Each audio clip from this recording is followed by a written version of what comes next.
إنك أنت العلي الأكبر. رب اشرح لي صدري ويسر لي أمري واحلل عقدة من لساني قولي أما بعد. Surah 30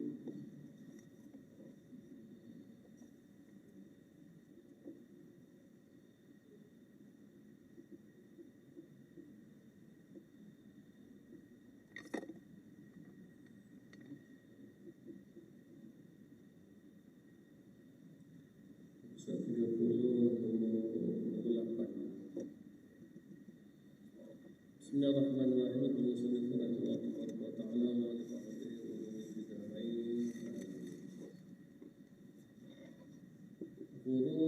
Orang yang tinggal berhampiran Makkah dan Madinah. Jadi budayanya orang-orang yang tinggal berhampiran Makkah dan Madinah, atau orang yang sentiasa berada di masjid-masjid, sedangkan dia meninggalkan urusan agama untuk berdakwah dan berjihad. Dia hanya menghabiskan masa dengan i'tikaf, beramal Quran, zikir, tetapi lupa bahawa dia ada tanggungjawab luas untuk umat, melupakan dakwah, melupakan jihad. Itu juga orang yang nak pergi Mekah, ada pada duduk Nabi, duduk dengan di Madinah, kerana Madinah ni ada jasad Nabi, maka dirasakan ada dia berzikir, berselawat di masjid Nabi itu, teraslah dekat diri dengan Allah Ta'ala, hingga kan melupai urusan dakwah dan berjihad. Dan tipu daya yang paling buruk adalah orang yang beruzlah. Orang yang beruzlah adalah orang yang mengasingkan diri daripada manusia, berkhalwat, beruzlah. Dia menangka bahawa tidak ada kebaikan kecuali beruzlah dan tidak bercampur gaul, berinteraksi kepada orang ramai. Sebab dia tahu orang ramai ini banyak kerenah, banyak perangai, maka dia pun meninggalkan percampuran dengan hal-hal manusia, hal kebajikan, hal sosial di masyarakat. Al-mu'minul ladzi yukhalidun nas wasbiru ala azahum afdal min al-mu'minil ladzi la yukhalidun nas wa la yabsiru ala azahum. Seorang mukmin yang bercampur gaul dengan orang ramai dan bersabar dan kerenah mereka lebih mulia daripada mukmin yang tidak bercampur gaul dan bersabar dan kerenah mereka. Rupanya kita bercampur dengan masyarakat, bermuamalah, berinteraksi, manusia berbagai-bagai ragam. Pada pihak kita, kita menganggap manusia itu, orang ramai itu berbagai-bagai kerenah. Tapi dalam masa sama, orang pun menganggap kita juga begitu. Haji itu pun kerenah dia macam-macam. Kita pula kata orang, dia ni kerenah macam-macam, padahal sama-sama buat kerenah. Jadi justru itu sama-sama lah menyabari hati satu sama lain. Kita begini, manusia yang normal itu adalah manusia yang akan dikata orang. Manusia kalau normal, dia akan dikata orang. Itu memang fitrah. Manusia manakah orang takkan kata dia? Orang gila. Orang gila buat apa pun tak ada siapa nak kata pun. Ada duduk dalam masjid mengumpat, dia tu, kita kata orang gila, ada? Tak ada. Kita akan mengumpat orang yang normal. Orang gila tak ada siapa pun kata kita pakai seluar berjalan. Kita tengok dia punya selesa itu, tak ada. Kita tak ada duduk berbual. Gila tu kan, dia jalan tak pakai seluar tu, tak tahu mana betul. Siapa nak kata orang gila? Tak ada orang kata pun. Tetapi kalau orang yang normal, hidup kita memang orang kata. Jadi siapa tak nak orang kata, jadilah gila. Sebagaimana telah diketahui, ada pun uzlah, mesendirian mengasingkan diri daripada manusia pada sebagian waktu untuk muhasabah diri, memeriksa, mengkoreksi diri, beribadat kepada Allah dan memperkuatkan kesinambungan dakwah dan ibadat adalah suatu urusan penting dan telah disepakati oleh manusia. Jadi ada masanya kita ambil ruang bersendirian. Jadi tuan-tuan sekarang ni datang surat berjemaah. Nanti tadi pun mungkin dalam perjalanan pergi dan juga nanti ada juga dalam perjalanan pulang nanti ada bertemu dengan manusia. Mungkin ada orang jatuh motor. Kita akan berurusan dengan manusia untuk tolong angkat. Ada orang minta sedekah, kita memberi. Ada orang yang menyakiti hati kita, dia blok kereta kita. Kita pun tunggu sampai setengah jam lepas solat, tak keluar lagi. Naik nak tidur pun dalam masjid. Ini kan kaedah manusia. Jadi dengan kaedah manusia ini kita kena menyabarinya. Bukan saja manusia di luar rumah, dalam rumah tu pun walaupun seorang tu pun kena banyak sabar tu. Banyak sahabat, tak apa tidak. Nama orang perempuan tu kalau tak bercakap tak sah, ada cerita nak bawa, maka sabarlah itu. Dia bersabar dalam menghadapi manusia ni satu ibadat. Jumpa manusia dan sabar karenanya, di situlah pahala yang kita akan memperolehi. Tapi dalam masa yang sama kita memang perlu berusaha. Sekarang kita keluar rumah, nanti balik ke rumah niat nak beruzlah, nak mengasingkan diri daripada manusia. Sebab kita perlu ada masa-masa untuk menghabiskan zikir kita, selawat dan istighfar. Kalau ada sembahyang qada, gunakan masa kita beruzlah itu untuk sembahyang qada. Ada Quran nak dibaca, ada selawat nak dihabiskan, ada istighfar yang perlu ditunaikan. Solat taubat, solat hajat. Tetapi tidaklah kita sepenuh masa demikian. Ada masa kita kena keluar untuk bekerja, mencari nafkah untuk keluarga kita. Keluarlah kita. Nanti kita akan mempunyai jemputan. Ada kenduri, kita pergi.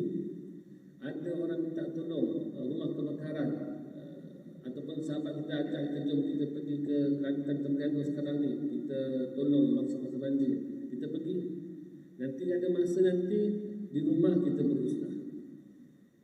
Ataupun kita lepas salat zuhur, kita pun niat dan berusaha. Orang balik kita iktikaf. Niat kita ada beri masa. Masa untuk kita khusus dengan Allah, ada masanya kita dengan sesama manusia. Jangan kita tinggalkan salah satu daripada keduanya. Kita buat dulu. Ada masa kita berusaha, ada masa kita bertemu dengan manusia.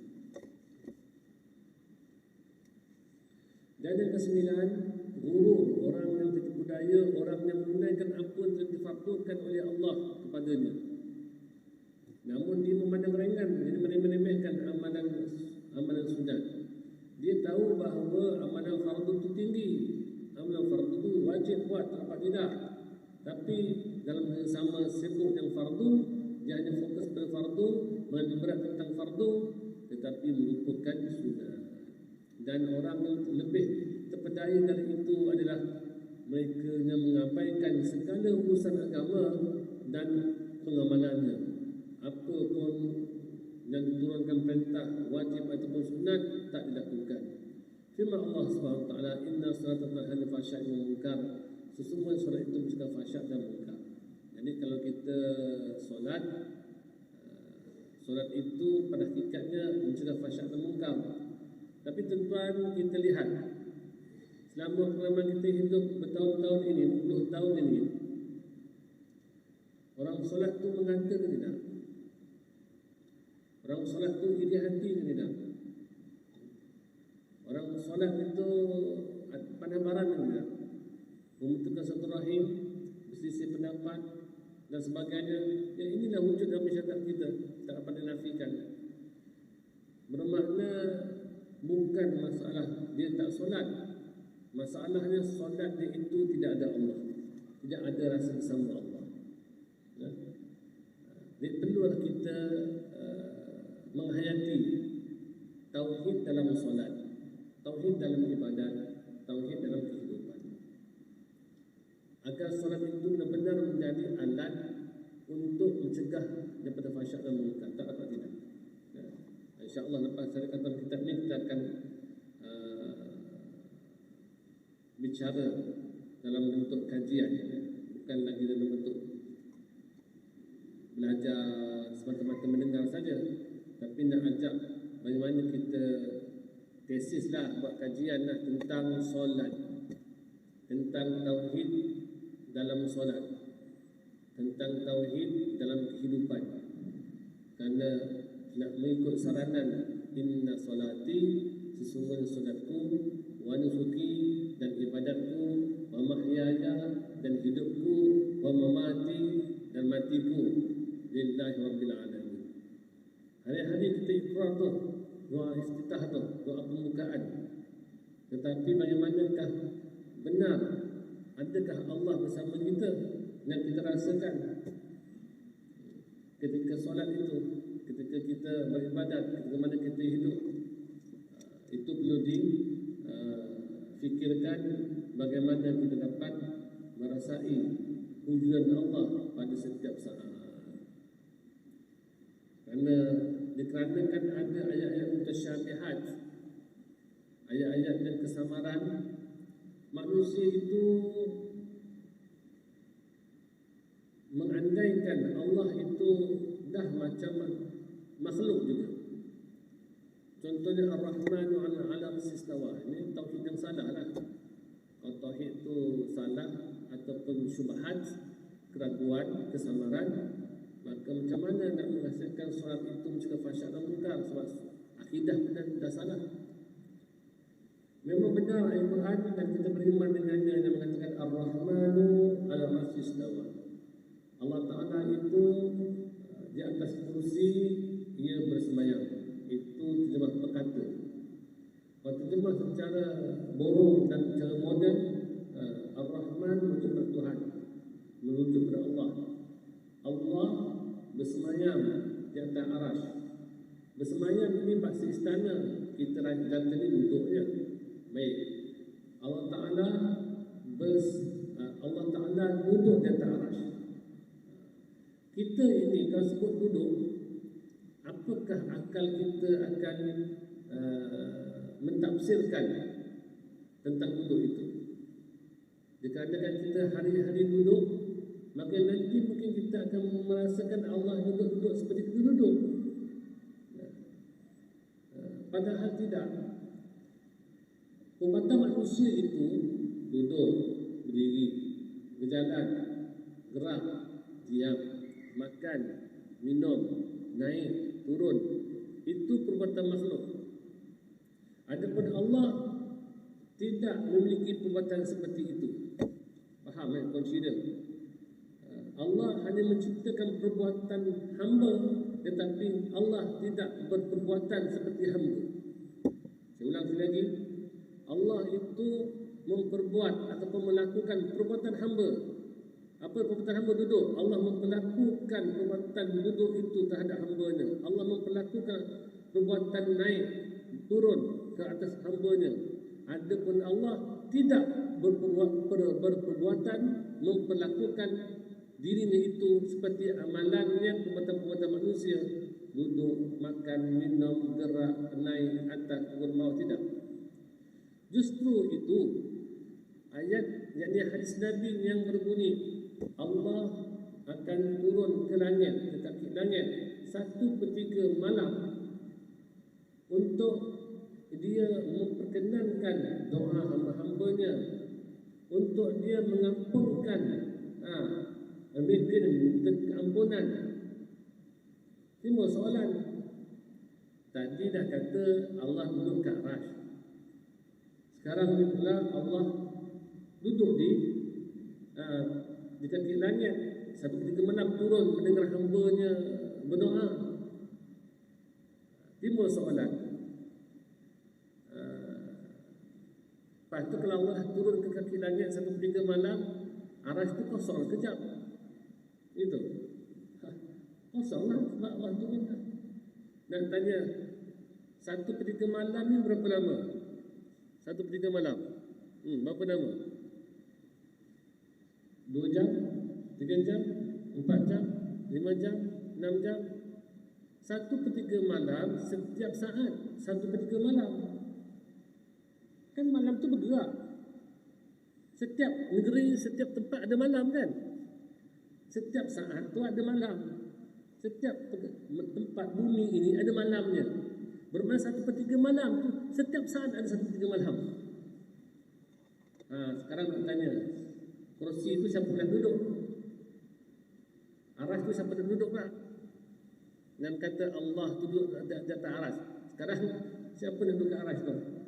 Tadi kata Allah duduk aras. Kan macam main-main dah sekarang ni. Dia ingat Allah tu macam dia.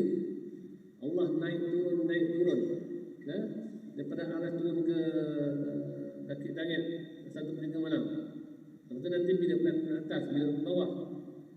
Ada kena beranggapan bahawa bukti Allah turun di atas juga adalah selain daripada ayat tadi, kita berdoa, tangan kita, tapak tangan menghadap ke atas. Kenapa? Sebab Allah tu di atas. Kita memohon, meminta kepada yang turun di atas. Timbul masalah pula Pak Imam, dia baca doa tolak balak. Tangan ke mana pula? Terbalik. Bermakna Allah nanti duduk di atas, Pak Imam terbalikkan tangan dia, jatuh Allah Ta'ala ke bawah pula. Begitu. Macam budak-budak dah punya akal. Tak begitu. Sebab itulah kita perlu betulkan akidah kita. Ayat Al-Quran ini ada dua. Satu ayat mutasyabihat, satu ayat muhkamat. Ayat mutasyabihat ni ayat yang kesamaran, tak jelas maknanya. Perlu minta bantuan ulama, mufassir, ahli tauhid, ahli usuluddin untuk menerangkan kita apa makna ayat ini. Tak boleh baca secara literal, secara zahir saja, tak faham. Ada pun ayat muhkamat, ayat ini tak boleh takwilkan. Jelas dah. Kalau mesti potong tangan, jelas tu. Wajib menutup aurat. Bab jilbab, perempuan tutup aurat. Ya, itu sudah maklum. Sekarang ini kita bukan nak tolak ayat mutasyabihat, tetapi kita nak memahami dengan cara tepat, memahami ayat mutasyabihat dengan berpandukan kepada ayat muhkamat, ayat yang jelas. Yadullah fawqa aydihim, tangan Allah di atas tangan-tangan mereka. Samar, tangannya macam mana? Samar. Maka ada ayat muhkamat yang jelas. Apa dia? Laisa kamitslihi syai' wa huwa samiul basir. Allah Ta'ala itu tidaklah sesuatu itu seperti dia, seperti seumpama dia, seperti seumpama Allah. Tidak sesuatu itu seperti seumpama Allah. Jadi apa yang terilusi di pemikiran kita, apa yang terlintas di hati kita, pastinya bukan Allah. Pastinya bukan Allah. Jadi ayat laisa kamitslihi syai' ini, sesuatu itu tidak seperti Allah Ta'ala. Ini jelas ayat ni nak nyatakan jangan kita berfikir ayat mutasyabihat jadul faqadim, tangan Allah di tangan mereka itu seperti mana apa yang kita rasakan, bayangkan. Tolak. Lebih baik kita berpegang pada pendapat ulama salaf, ulama dan di zaman selepas sahabat, seperti zaman-zaman imam yang empat mujtahid mutlak, Imam Maliki, Imam Hanafi, Imam Syafi'i, Imam Hanbali. Itu zaman yang masih baik. Sebab Nabi ada bersabda, yang baiknya kurun aku, zaman aku, kemudian zaman sahabatku, kemudian zaman selepas sahabatku. Ada pelepas itu, tabi'in tu dah mula zaman kerosakan. Sampailah akhir kita ni memang betul-betul rosak. Zaman kita ni memang betul-betul rosak. Jadi kalau pendapat salah mengatakan kami beriman dengan ayat-ayat mutasyabihat, yadullah fawqa aydihim, kami beriman dengan ayat ini. Ar-Rahmanu 'alas istawa, kami beriman dengan ayat ini. Tetapi ada pun makna sebenar yang dikehendaki, kami serahkan kepada Allah. Allah Maha mengetahui. Kami angkat tangan, kami tak. Wallahu a'lam bissawab. Itu selamat akidah ni. Tetapi memenangkan pada abad yang ke-500 ke atas, 600, 700, manusia itu memiliki akal yang terlampau cerdik agaknya. Mulalah nak bertanya, nak mengkaji tentang Allah. Mana boleh dikaji tentang Allah tu? Sebab Allah tu Tuhan. Kita tidak tahu tentang keberadaan hakikat Tuhan itu macam mana. Baik pada zat, baik pada sifat. Walaupun kita ini dilihat macam ada sifat, macam ada sifat. Sifat melihat, mendengar dan berkata-kata. Sifat kudrat, iradah, ilmu, hayah. Tetapi sifat-sifat itu tak mungkin sama seperti mana sifat Allah yang hakiki, yang ada pada zat Allah Ta'ala itu. Kita melihat dengan bantuannya ada cahaya, dengan ada bola mata. Jadi kita pun kata manusia pun melihat. Kita melihat ada gendang, ada telinga, alat untuk mendengar. Secara zahirnya begitu. Tetapi secara hakikatnya diri kita ini tidak pun memiliki sifat, melainkan dipersifatkan. Dipersifatkan kepada yang maha bersifat. Kita tidak boleh berkata-kata sebab kita tidak ada sifat berkata-kata. Kita tidak boleh melihat sebab kita tidak ada memiliki sifat melihat. Jika mana kita berkata-kata, pada hakikat sebenarnya Allah lah yang mengizinkan kita berkata-kata. Justru itu kita ini diperkatakan, dipertuturkan daripada yang maha kalam. Apabila kita boleh melihat, sebenarnya kita ini diperlihatkan daripada yang maha melihat. Apabila kita mendengar, kita ini diperdengarkan daripada yang maha mendengar. Apabila kita berkehendak, kita diperkehendakkan daripada yang maha berkehendak. Alhasil, poinnya ialah Allah sedang mentajallikan pada diri kita tentang sifat-sifat dia. Justru itu nampaklah sifat-sifat Allah tu pada diri kita. Jadi diri kita ini cermin untuk kita mengenal dia.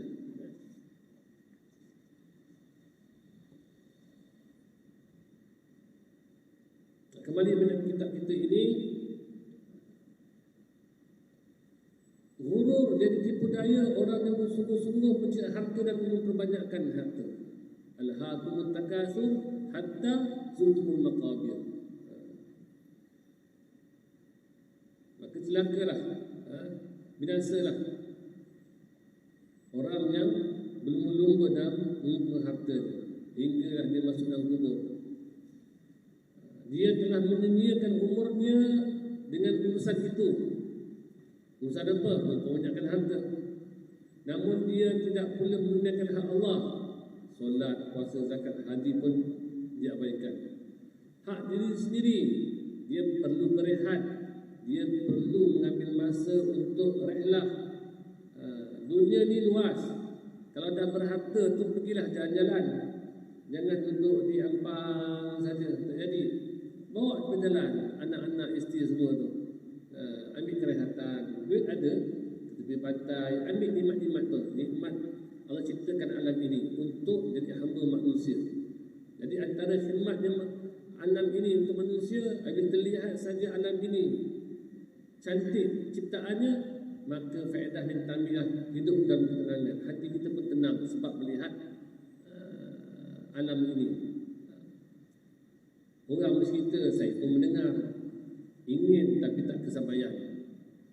Murid saya cerita, seronok ustaz kalau pergi New Zealand. Negara tu luas, rumah-rumah pun tak dekat-dekat macam kita, macam sendirian. Rumah sebiji. Kita boleh bawa kereta sendiri.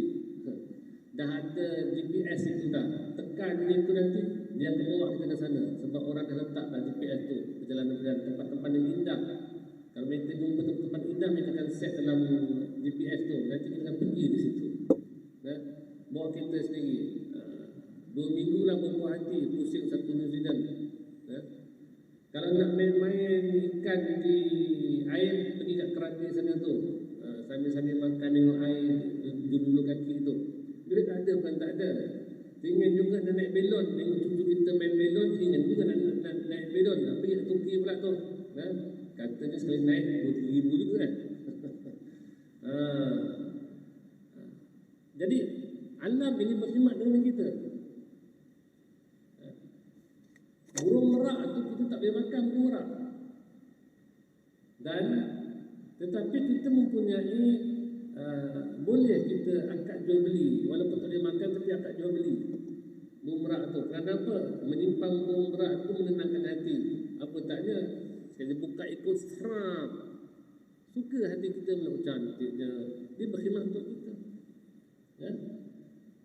Anjing tak boleh akad jual beli dengan benda najis, sebab anjing tu najis. Tetapi kita kata kalau nak kita tak panggil dia jual beli. Nama dah, saya nak beli anjing ni lah. Nama, tetapi waktu akad tu serah anjing, serah duit tu, ini ni hanya kos penyelenggaraan. Kita bagi berapa ni? 2,000. 2,000 lah katakan. Bagi 2,000, kita ambil anjing. Apa faedah ada anjing tu? Jaga kebun kita? Boleh. Memang dia tak fiqah pada hubungkan. Dia haruskan kita membeli anjing untuk jaga kebun, untuk jaga rumah. Pandai dia. Memang anjing ini makna binatang cerdik.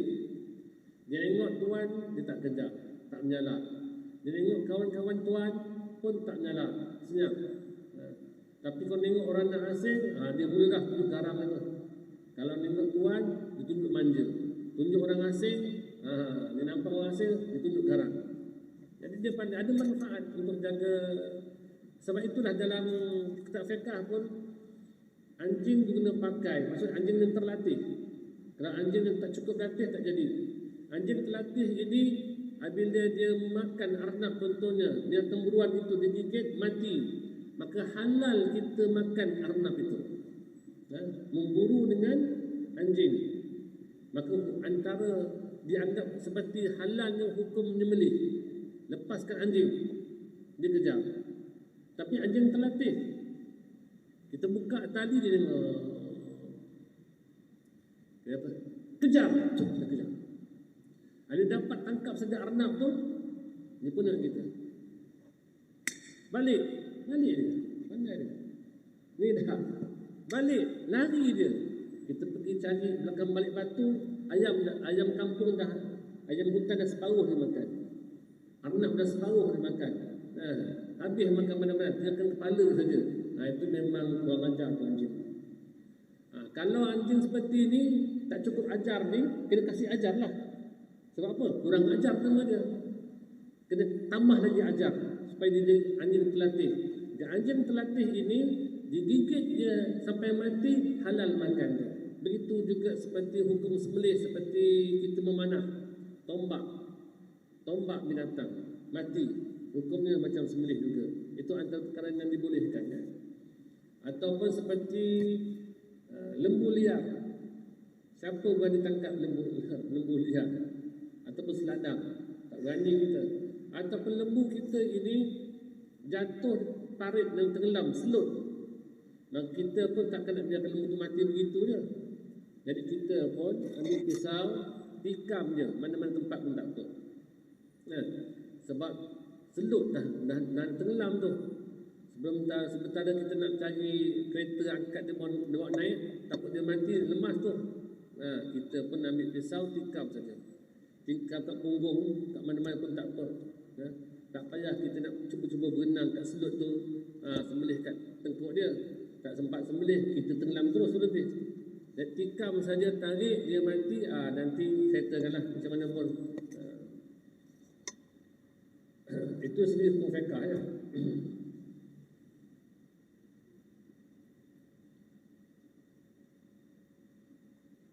Baik, kembali bicara kita ni. Jadi orang yang bersungguh-sungguh mencari harta dan memperbanyakkan harta, dia telah menyia-nyiakan umurnya dengan urusan itu, benar. Padahal isteri satu je. Kalau isteri 4 boleh tahan juga cari harta, kan. Ini isteri satu, daripada dulu sampai sekarang isteri satu kita ni. Anak pun 2 orang, 3 orang. Tapi kerja kita tu income masuk pun 15,000, 20,000 sebulan. Jadi penat diri kita sebab nak jaga bisnes kita tu. Namun dia tidak pula menggunakan hak Allah. Langsung tidak berbanyak. Hak Allah tak ditunai. Hak manusia pun tak ditunai. Hak dirinya sendiri, kesihatan dia tak terjaga. Ada orang begitulah. Dia sibuk kerja, duit banyak, kerja. Tapi nak berjalan ambil rehat pun tidak. Letih. Jadi hamba dunia ni, letih. serabut je, muka pun tak seri mana. Jadi sebab itu kita suruh ambil rehat sikit, ambil masa buat berjalan. Hak jasadnya, orang bekerja sampai jasad pun tak terjaga, lupa makan, makan pun lupa sebab tekun sangat, tidur pun tidak. Saya kenal seorang hamba Allah ni, Masya Allah. Dia ada kedai jual barang dapur ni, pinggan mangkuk, besen, penyapu. Besar dia punya kedai ni tu, cakwe lah kita kata. Jadi dia keluar rumah tu lewat sikit pun pukul 10, pukul 11. Nanti balik ni bila? Balik dia pukul 2, 3 malam.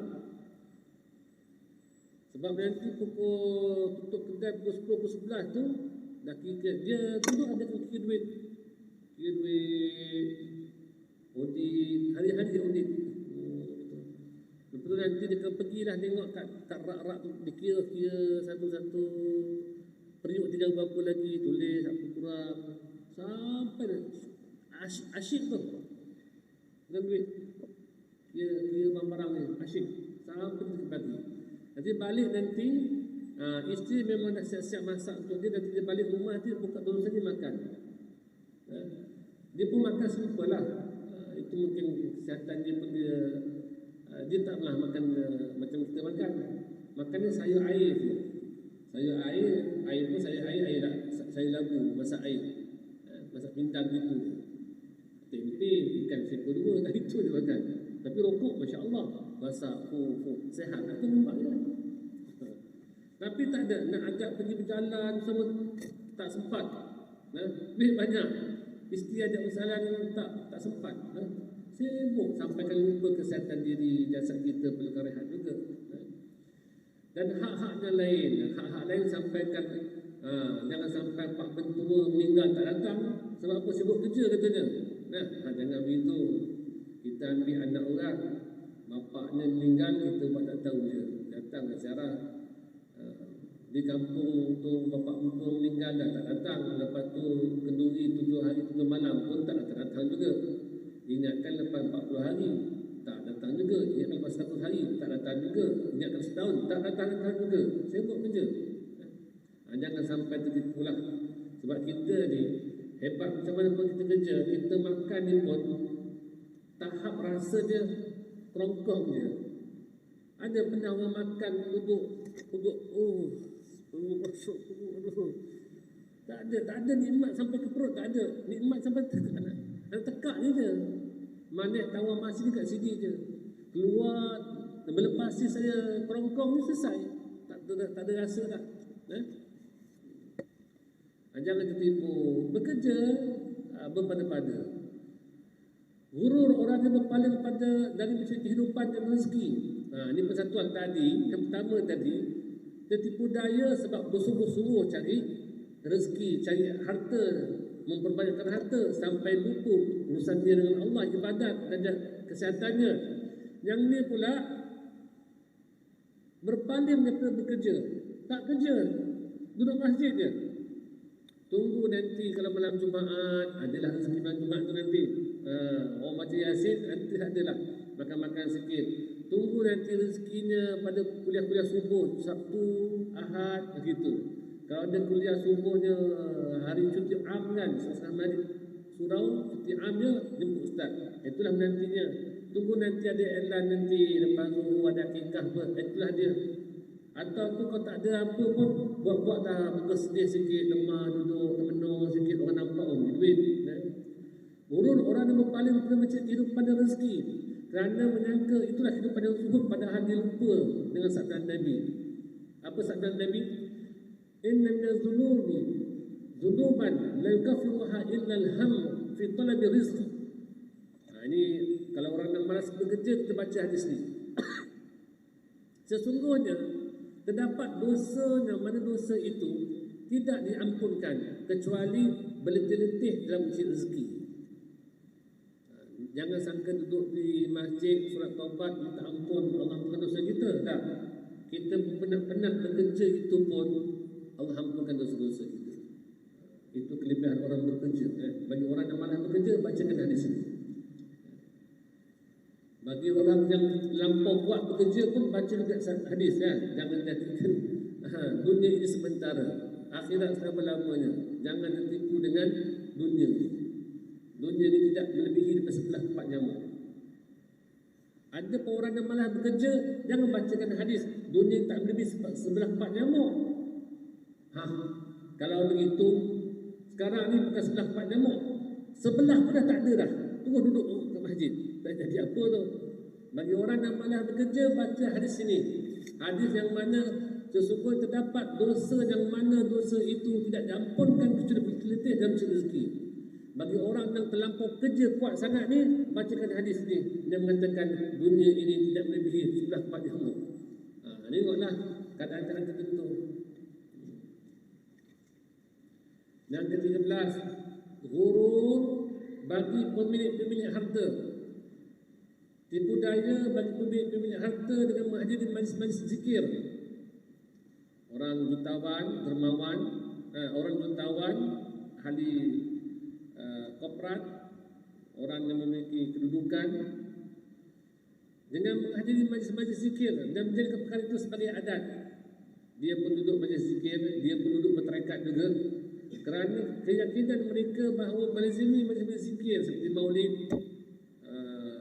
seperti itu telah memadai dan tidak memerlukan mereka beramal, membayar zakat, memberi infak atau memberi bantuan kepada orang ramai berharta-hartanya kerana sifat kedekut dan bakhil. Orang pada hakikatnya kalau cinta dunia kuat, makin cinta dunia makin bakhil. Akan jadi begitu. Makin kuat dia punya cinta daripada dunia, makin kuat bakhil dia itu. Jadi nak buang sifat bakhil, dia kena memberi. Jadi ada setengah golongan itu, kerana kedekutnya dan bakhilnya itu, dia merasakan bahawa dia menghadiri majlis zikir, majlis ilmu, majlis taklim, majlis maulid, maka itu sudah cukup untuk dia mendekatkan diri kepada Allah Ta'ala tanpa memberikan infak dan sebagainya. Ingat, apakah amalan yang afdal bagi si kaya? Amalan yang paling afdal dan paling utama bagi si kaya ialah memberi. Zakat dah memang terpaksa, hukumnya wajib.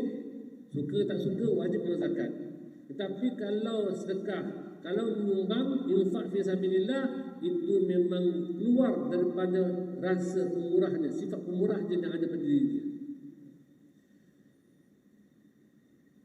Justru itu, setiap penyakit ada ubatnya. Ada pun penyakit bakhil yang kedekut, ubatnya dengan sedekah. Jahil tentang ilmu, itu penyakit tu. Ubatnya apa? Pergi belajar. Pergi belajar. Penyakit dia malas nak solat. Kalau dah malas nak solat, ubatnya apa? Orang seperti ini disarankan untuk kerjakan solat dengan berjemaah. Kalaulah dia tak solat berjemaah, kemungkinan dia seorang-seorang, kemungkinan dia akan tinggalkan solat dia. Bagi orang yang lemah untuk solat, untuk jaga solat, orang seperti ini disarankan untuk pergi berjemaah. Jadi setiap penyakit itu ada ubatnya. Dan yang buruk bagi mereka semua itulah gugur orang yang mengira bahawa dia telah berbuat baik, tetapi amal di sisi Allah pada hari kiamat menjadi seperti debu yang berkembangan. Wallahu a'lam bishawab. InsyaAllah sambungnya kita akan datang. Dan tinggal satu lagi pengajian.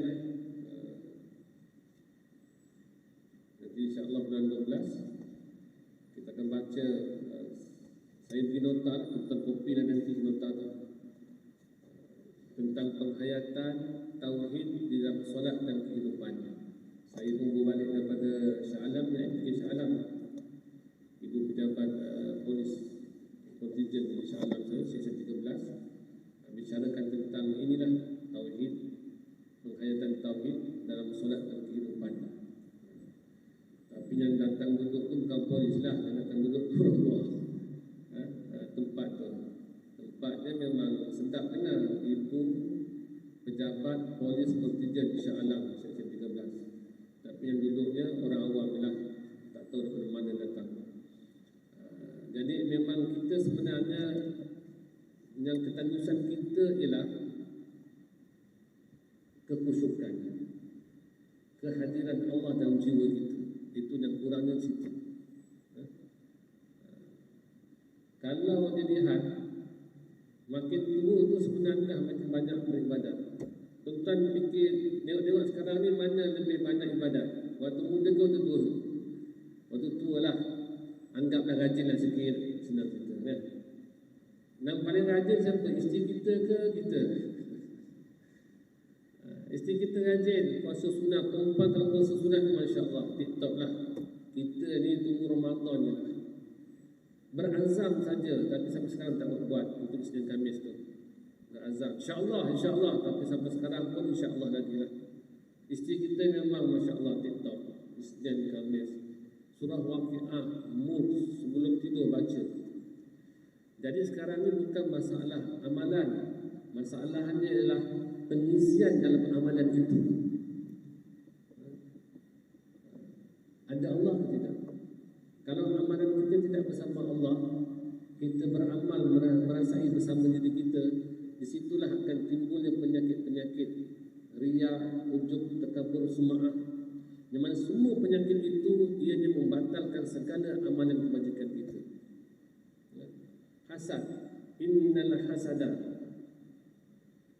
ya'kul hasadan kama ta'kul narul khatab.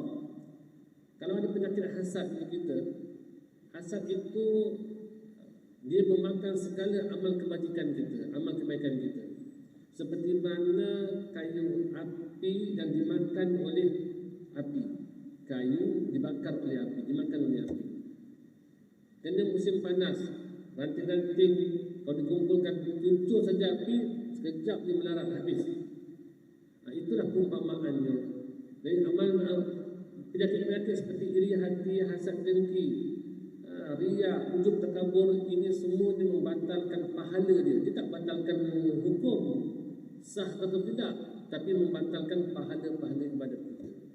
Jadi itu kita perlu ambil titik berat perkara ini, sebab kita pun sudah berada di hujung senja.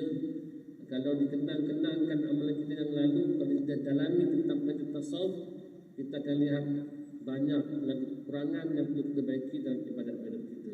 InsyaAllah kita akan bersekarang pada masa akan datang. InsyaAllah Rabbana taqabbal du'ana innaka antas samiul alim wa tub 'alaina ya maulana innaka antal rahim. Da'wahum fiha subhanallahu wa tahiyyatuhum fiha salam wa akhiru da'wahum Fatihah.